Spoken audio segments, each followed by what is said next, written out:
Tuesday, the 10th of July. That's right, I said July. I'm your host, John LeConte, out at Copper Mountain for the annual summer shred session.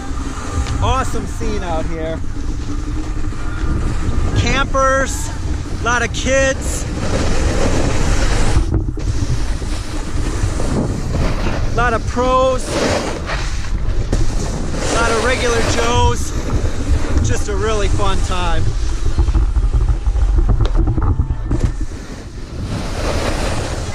So as you can see, there's actually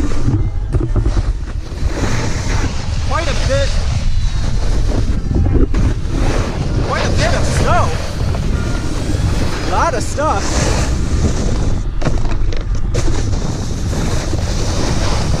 Really long run this year.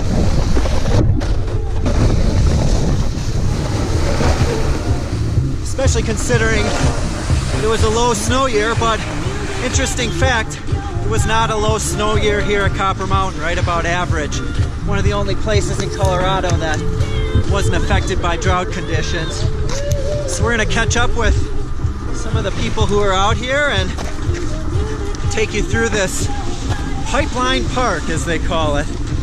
It's the only lift served area you're gonna find anywhere at all besides Oregon right now in North America. And it's just an awesome vibe. So let's go check it out.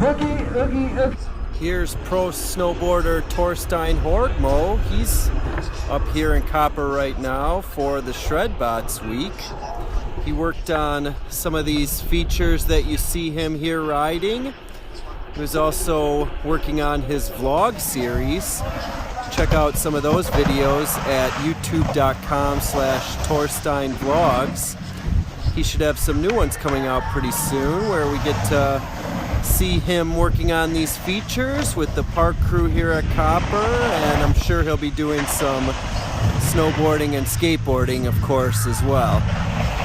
A bit starstruck at the moment with one of my childhood heroes, JP Walker. JP, say a word about what you're doing out here. I just came to visit. This is my favorite spot to come to in the summer. This is my 4th season at Woodward Copper, and I just like it because it gets me back on the snow in the middle of the summer, kind of keeps me fresh. I don't do a ton of summer riding, and this is pretty low-key, pretty chill, and everyone just, the vibe here is more about having fun, not about trying to progress and kill yourself and do like some crazy new stuff. So I kind of just like that to kind of keep the rust off more or less, you know. So, and I've been coming with Joe Sexton and Scott Stevens, and this is like kind of the Videograss week, so I filmed a lot of video parts with those guys, and so we come here together as a squad and just kind of try to get a couple clips and some photos and stuff, and just promote ourselves a little bit. I want to kind of personally ask you about your ability to stay so youthful. Yeah. Any secrets for us older dogs? Yeah. I don't know. I mean, I really like, obviously the snowboarding industry, like you can get pretty caught up in like a party scenario if you want to really easily, and I really avoided that my whole career. It wasn't something that was for me, and I just was more focused on wanting to like wake up feeling good to go snowboard the next day. So I really shied away from all that type of stuff, and I think that's probably one of the main reasons. But I also do a lot of stretching and yoga. I've been doing yoga for about 10 years now, pretty steady. I'm almost 42 now, so I started that when I was 30 and have been doing that for quite a while. And I eat well and stuff, just all those typical things you hear, you know, but I've been doing it consistently my whole career, you know. It's like, if you wait too long, it's too late, you know. It's kind of like you got to start at the, not saying that it's never too late, but it's like, it definitely, I've seen guys that are younger than me come in that are supposed to have a longer career than me, but they just go so hard snowboarding and partying that they just fizzle out, and I'm still here, you know. So it's like, it almost, and another thing too is if you're kind of like living more of like a healthier lifestyle, when you get hurt, you really do heal a lot faster, you know.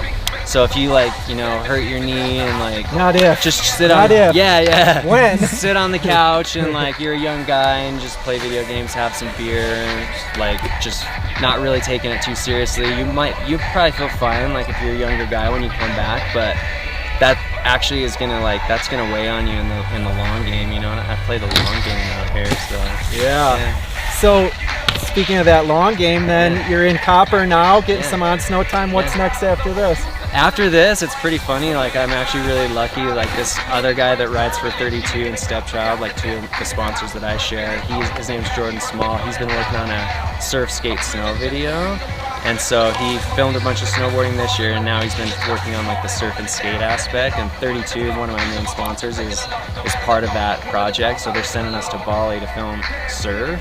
So I'm gonna go do this surf trip with Jordan in Bali, and Nicholas Mueller's gonna come meet us. Oh, I love that guy. Yeah, so that'll be cool. And then from there, we're gonna jump to Australia and snowboard, since it'll be like we're basically already there, and it's gonna be the winter starting. So that's coming up like a few weeks after this trip. So this is cool. It's like I'm kind of getting the dust or the rust off and gonna warm up here, but then I'm gonna go back to the beach and surf for a little bit, but at least I'll be a little bit crispy for Australia coming up. So just staying big on summer. the board. Yeah. One board or the other. That's the thing. I mean, it's like there's another like basic rule in physics. It's if an object is in motion, it stays in motion. So I feel like, you know, I'm in motion doing this thing, and so it's easy for me to stay that. But it's like if I stop or, you know, fall off, then it's going to be that much harder to like get the ball rolling again, you know. So that's just like a basic principle of like physics. So I feel like it should apply to us since we're physical objects, right? Physics lesson from JP 101. Walker. Yeah, love it. Hey man, thank you. Cheers, yeah, for sure.